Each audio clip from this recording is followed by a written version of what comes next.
What's going on, guys? ChaseWins.com coming to you for Monday the 26th. Happy Monday, everybody. It's the start of another beautiful week. If you're at work, whatever you're doing, if you own your own business, if you work for somebody else, whatever it is, you're in college, whatever it is, whatever you're doing, I wish you a happy and blessed and successful, profitable week.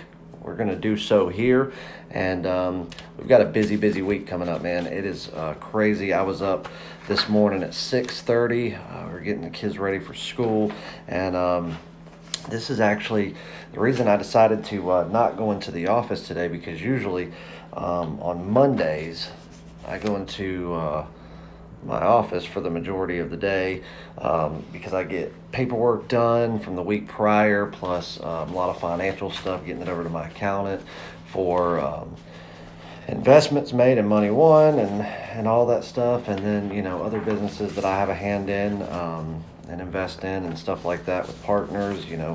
Usually have some conference calls and we go over and schedule what the week's going to be like, but I'm trying to not do any of that this week, and my wife had some stuff to do. Kids are all at school, so I was like, you know what, nobody's going to be at home. I'm going to take advantage of it and go sit in a quiet house. So that's what I'm doing today. The only thing that I have going on this weekend that'll be outside of CW Sports Consulting and ChaseWins.com will be, I do have a meeting on Wednesday afternoon involving some real estate stuff that I do with a business partner of mine. Got a pretty big meeting about a purchase that I'm trying to make, and we'll see how that goes, but that's Wednesday afternoon. Other than that, I have so much going on this week, being that, obviously college football started. We kicked it off with a bang on Saturday. Miami +7, as well as the under 46.5. We did drop the total on the Hawaii game, and I got a lot of backlash for that play. The Miami play. People were, when they were looking at it, they're like, why in the world would you take, Miami? Florida's, preseason ranked number 8. I said, well, that's a little bit premature. And don't get me wrong, I love Dan Mullen. I really do. And people thought I was insane saying before it was ever, really even being talked about, when Florida had decided to make a coaching change, I said, Dan Mullen's going to get offered this position. He's going to take it. I had people like, nope, he won't get offered it. And even if he did, there's no way that he will take it. He's built Mississippi State up to what they are. He loves the university. His family's there. They've planted roots there. And he's going to be with Mississippi State for the long haul. I was like, no way. Who wants to be in Starkville, Mississippi versus, Florida? And I was just like, listen, this is going to happen. And sure as the world, it did. And I think he's going to do great things with that program. I think that he's got the recruiting talent as well as the coaching talent. And, of course, backed by a university that, takes a lot of pride in that athletic department. He could very well win a national championship with Florida. It's not going to happen in the next few years. It's going to take some time. But in SEC East, really, right now, the only competition that he has is going to be Georgia. Now, you've got one of the best head coaches in the game in Kirby Smart, but I really do think Dan Mullen's going to show that he's meant to be, an SEC coach. Everybody thought, with years that weren't that great at Mississippi State, he wasn't really cut out for the job. And I was like, no, he's cut out for an SEC job. He'll be in the SEC for the long haul as long as he can spend, a decade or so at Florida and really go after it, go through full recruiting classes from the time they walk on and he redshirts freshmen all the way until they either go into the NFL or graduate and move on with their life. He's going to do big things. It's just going to take a little time. Being ranked that high is a little bit premature in my opinion, but everybody was like, well, how are you going to sit there and not favor them by a touchdown? I said, well, if you look at it on paper, why are they not favored by 11? It doesn't make any sense, because if you go off of just last year, don't take anything new into the consideration, which you have to, you would have power ranked that game and probably said Florida -14. And now you take the new stuff in, and I had Florida -4. 4, maybe 5. So that right there, first indication that this was going to be a good one. Now you take the fact that it's a rivalry game in the state of Florida, playing in Orlando. I said, all right, neutral site. And a rivalry game. And it's the marquee matchup of the week. That right there even more so solidifies close game. And then you look to the fact that Florida's got one of the best defenses in the country. And if they stay healthy, they will stay one of the best defenses in the country. And they returned a lot of their defense from last year. And I think they're going to do big, big things. But then you also have that front seven of Miami, which is one of the best front sevens in football. Now, Miami doesn't have the overall talent to be considered a powerhouse or to be considered a top 10 or even a top 15 program, in my opinion, over the course of the entire season. But that front seven is dangerous. And that front seven will raise eyebrows all year. Mark my words on that. So it was an easy decision for me to take Miami. I just, that just goes to show you, if you just go off of this team's ranked 8th, this team's in the SEC versus the ACC, this is what this team did last year versus this one, now I'm going to go ahead and lay 7 points, you didn't really do your research. I'm not saying Florida was a bad pick, but the way my system goes and the way I break things down and the way I study and everything that I take into consideration, never once did I have anything power ranked that says that Florida would win that game by a touchdown or better. Didn't even get it all the way to 6 points. When we had a 3-point swing, plus the fact of a rivalry game and the defense, and I already knew that I was going to be taking the under. And under games are, tend to be a lot closer than over games because one team can walk away with it. It was a pretty easy decision once I had locked in that under. So we started it off with a bang. But now this week is a whole different ball game. We have games on Thursday, a big slate of them. And then we've got a Saturday chock full of college football. From that morning, you got college game day, 12 noon games are going off, 1 o'clock games are going off, 2:30 games are going off, 3 o'clock, 3:30, 4, 4:30, 5:30, 6, 7, 7:30, 8, all the way up into damn near midnight. There is college football from sun up to damn near midnight. And that's a great thing. And I'm excited. So there is so much work to be done for this week. I've already broke down the Thursday games based on the way I power rank them. I've got to, I've still got to do some digging and calculating based on new additions to certain teams that I'm looking at and I already have circled. So that'll be done tomorrow. So by Wednesday, I'll already have Thursday's predictions locked in. So you'll be able to get them early for anybody that's on the packages. That way I can focus Wednesday, Thursday, and Friday all on Saturday's games and be ready to go for a big slate of college football on Saturday. MLB still going on, of course. And, I never want it to end. I wish it was all year round. But so we've still got that going on this week. We've got CFL going on this week. We've got a big NASCAR card that Patrick's working on, a race that he's going to be attending. So it's going to be a huge, huge week. We did not have a play of the week last week. The numbers just were not there. There will be a play of the week this week. I think that I've already got the game circled. Obviously, I have to wait till closer to the time to see what pitching is going to do. So many changes are going on in pitching at this time of the year that there's no way I could release the game this far in advance until something's set in stone. But I do believe that we will have a big play of the week. And I'll tell you this, if everything goes the way that I see it, we may very well possibly have an MLB game of the year. Now, I usually have 2 games of the year in the MLB every year. One for the first half pre-All-Star break and one post-All-Star break before the postseason or in the postseason. I've never lost a play of the year. We won our first half one on the White Sox minus 130. It was a 2-0 win. We've never lost a play of the month. We've dropped 2 plays of the week since having them. But that's a drop in the bucket compared to what we've won.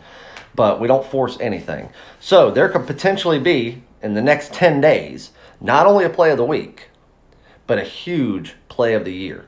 And to take us out of August and into September. So, holidays coming up. Hope everybody's got plans to be with family, friends, cook out, just be off work, travel, whatever you want to do.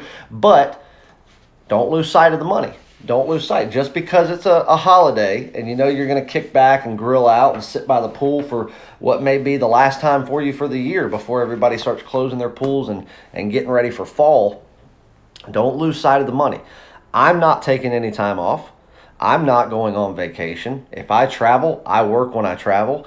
don't lose sight. Go to chasewins.com. Let's get it set up. And while you're off work and you're kicked back by the pool drinking a beer with your friends, your family, your kids, your wife, whatever, here it is. I'll be making the money for you. All you got to do is get the information and place the wager. I'll take care of the rest. Yesterday, and I want to do something just to show how something, we talk about calculating, being transparent, calculating juice. Let's do something here. I had 4 MLB selections yesterday, okay? And we went 2-2.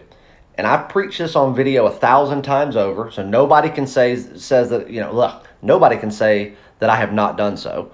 And any client that gets picks from me, every day when they log in, they have a paragraph write-up that they see that's always there. That's what I live by.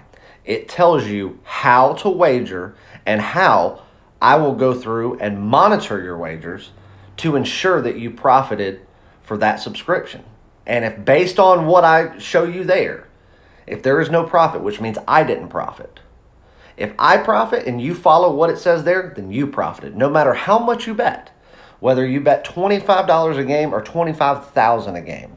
If you follow the system and I make money during that time period, so do you. If you don't, it's because you didn't follow the system. If I didn't make money in that subscription, I extend you. I take care of you until you've turned profit.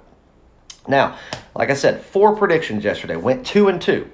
So what would you say? Okay, you lost money, you lost juice, or you broke even. Most people just say, we broke even, no harm, no foul.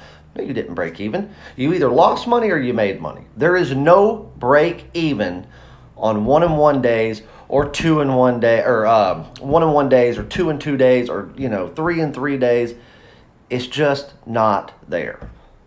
Not unless you have an oddball situation where you get plus $1.10 and then you laid $1.10 because of a total or something like that. It's very rare.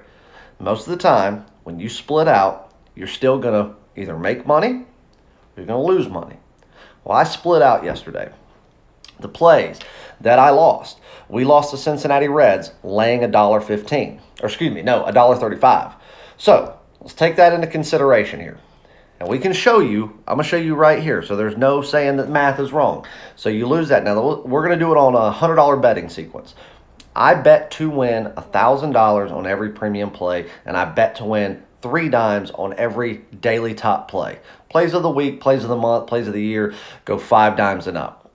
One of my clients, Bill Meteor, the Mr. Insurance Man, owns his own insurance agency in Virginia. If you guys live in Virginia and you need any type of insurance, make sure you go holler at Bill. I'm sure he'll drop a comment in this video, and then he can hook you up if you live in that area. But we were talking about my game of the month with St. Louis earlier in the month, and we were talking about, because I actually watched the game with one of my bookies, and I said, don't ever do that. I said, because when he has to go pull $12,000 cash out of his safe, and I sent him pictures of everything, I said, he tends not to be a happy camper when he thinks that he's got you. Not to mention, that day, I had already won another $5,000 off of him in premium and daily top plays. So, needless to say, Bill knows how big I go on big games. I don't have to sit here and brag and boast. I'll show money from time to time, but, I don't have to sit there and try to do it every day to have some public persona that, I'm some high roller and, I'm worried what everybody thinks, because I'm really not. So, we're going to do it on $100. Now, if you do this for $200, $500, $1,000, like I said, I do it for $1,000. But I bet to win $1,000 on each one. So I recommend my players, if they are $100 a game better, which is 1 unit, I consider 1 unit by Vegas terms. So 1 unit for me is a dime. But for the average Joe, 1 unit is $100. So I always tell my clients, you don't bet 100 and then, get what's left over. You bet to win 100. So on the Cincinnati Reds, you would have laid $1.35 to win 100. You would have lost. So you're down $135, $100. Milwaukee Brewers minus $1.10. They could not hold on and do it. I really thought they'd be able to take that game. So what would you have done? You'd have laid 110 for 100, and you would have lost. So now you're down $245. And then I had the free play, which was a premium play on the card, which was the San Francisco Giants on the money line plus 150. Huge underdog, and they ended up winning. So I placed 100, on that one straight up because it was an underdog. Or 1,000, excuse me. But you would have done, if you're $100 better, you would have done $100. Straight up, you wouldn't have had to lay any more. And you would have walked away with 150. Now you're only down 95. Now, then I had the Seattle Mariners minus $1.40 as a top play yesterday. And what I always tell people, however many units you bet per premium play, if you bet 1 unit or you bet 5 units, you flat bet everything every day to keep your bankroll at the steady pace and make sure that you're always flatlining everything. When you get to that daily top play, you go up 2 units. So if you bet 1 unit, you're going to 3. If you bet 3, you're going to 5. If you bet 5, you're going to 7. If you bet 8, you're going to 10. You get the gist here. So you would have made another, if you're, again, $100 better, you'd have pulled $300 from that game. And that's what you would have ended up with for the day. Positive $205 at betting the $100 and to win $100 on the premiums, which would have gone 1 and 2, but a big underdog play. So you would, on the premiums, you'd have been down 95. The top play would have brought you from down 95 to plus 205. Ladies and gentlemen, that's how you calculate juice. I know a lot of people aren't going to sit there and do that for you. They're just going to throw a unit system in your face and say, hey, we're up here, we're here, yada, yada, yada, whatever. Calculate juice, or you're not being transparent and you're not giving the customers what they pay for, and you're not giving them honest information, because there's units lost every day because of juice that are never calculated. But that's something you won't have to worry about here. All right, so before we get on a free play, obviously there's your recap, and that allowed you just to kind of see something. And hopefully my haters that watch me every day, and from all 9 or 10 of their fake accounts, they comment from it and they make sure that they give me a thumbs down, which is fine. I don't care. Hopefully they'll watch this so they just learned a thing or two about wagering, about juice, about transparency, and a little bit about math. So, hey, saving the world one person at a time, I guess. Now, let's go over what we've got promotion-wise. Today is the last day for the college football season win total future predictions. Like I said, I showed this yesterday, guys. This is the best $30 you're going to spend all year. All this information, every bit of it, the write-ups, the predictions, everything's a premium selection. These are not leans. And you get a top-rated selection. 12 predictions for season win totals, college football and NFL. It's $30. Today is the last day it's going to be available for purchase. Make sure you get on that, guys. It's the best $30 you're going to spend. All this information for $30, 12 selections, premium, and 1 top. Guys, $30. And as the season progresses towards the end of it, you're going to have sit there and have that money invested. And then once we get over into week 5, 6, 7, 8, each week, you're going to be able to cash another ticket while still doing what's going on that week. It's just like, it's an extra cherry on top each week when one of these comes through and you're like, oh yeah, had that invested. Another ticket cashed. It's worth it, guys. Don't miss out on it. All right. Also, CFL. CFL this weekend, we have 1 premium play, Saskatchewan. It was a huge play. Last 3 weeks, I don't think we've lost a single CFL play, or maybe we've lost 1 on Montreal. But CFL's been rolling right along. Started out the season great. Weeks 4 and 5 of the season were not good, and then ever since then, we've been rolling, killing the CFL. Most of the games that we have are absolute blowouts on the sides that we choose. We have until November the 2nd is the last day of the CFL regular season. So we got a long time to go, guys. And then it goes basically another month for the postseason. My CFL, you buy the season, it goes regular season and postseason. So you're going to get basically from now until December. I've dropped it to $150. $150, man.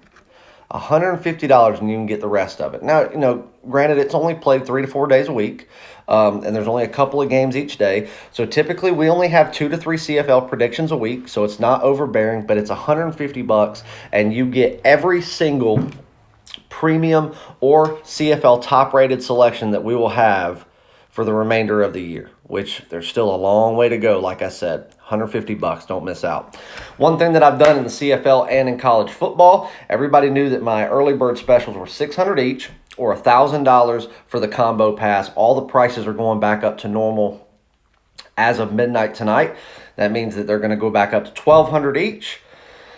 Obviously, I do offer a combo pass if you buy both of them for $2,000. But if you buy them separately, they're $1,200 a piece. At midnight tonight, the system will update, and that will be automatic. But what I've done for one extra day is I've dropped the seasons themselves to $500. So you can buy the college football season, which is all premium and daily top plays. Obviously, plays of the week, month, and year are not included. Same thing with NFL, and this is all the way through the postseason for $500 each. Or you can still get the combo deal for $1,000. So great deal. So 50% off the combo, or well over 50% on singular stuff. You have till midnight. At midnight, I can't do anything because it's going to auto update. I've already set it to do so. So $500, guys. Don't miss out on that. What else? I think that's it. $50 for 3 days. Premium and daily top plays. $25 for just the top play today. 7 days for $99. $2.99 for a month of MLB, $3.99 for a month of all plays. And I think that's it, guys. You know the gist. The most important thing, though, this right here, that $30 is the best that you'll spend all year. And then make sure you jump on the CFL for $150 and get on college, NFL, or both. And you will not be disappointed. Get it while you can get the discount. Don't pay more than you have to. Sorry, I'm sending that text. All right, let's get on a free play. Plays are already done for the day. It is 11:40 a.m. Plays are up. Plays are posted, ready to go. I'm getting ready to send out a mass email to everyone letting them know it's ready. But let's do a free play real quick. And I'm going to roll with the Philadelphia Phillies and the Pittsburgh Pirates today. And I'm going to roll, you know what? No, I'm not. I'm going to roll with the St. Louis Cardinals and the Milwaukee Brewers under 9.5. And here's why. Gonzalez is he's not a stud by any means. But he's a consistent left-handed pitcher. St. Louis does not hit lefties on the road very well. And not only that, St. Louis is just not a great offensive team. They've been one of the hotter teams in baseball for the past 30 days for sure.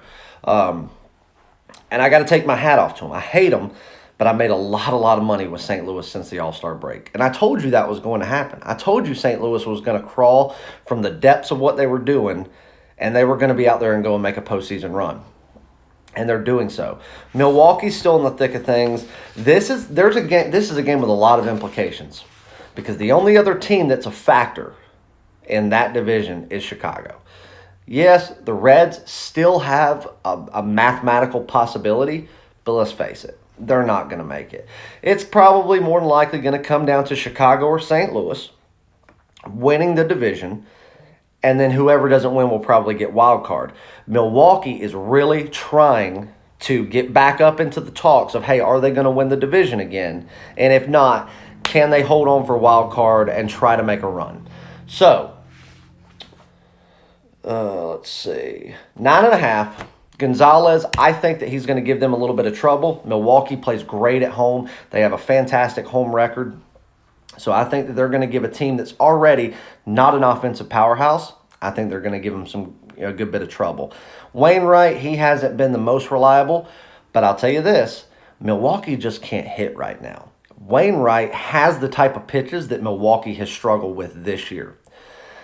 And not only that, you're talking about one of the best defensive teams in baseball. A good bullpen.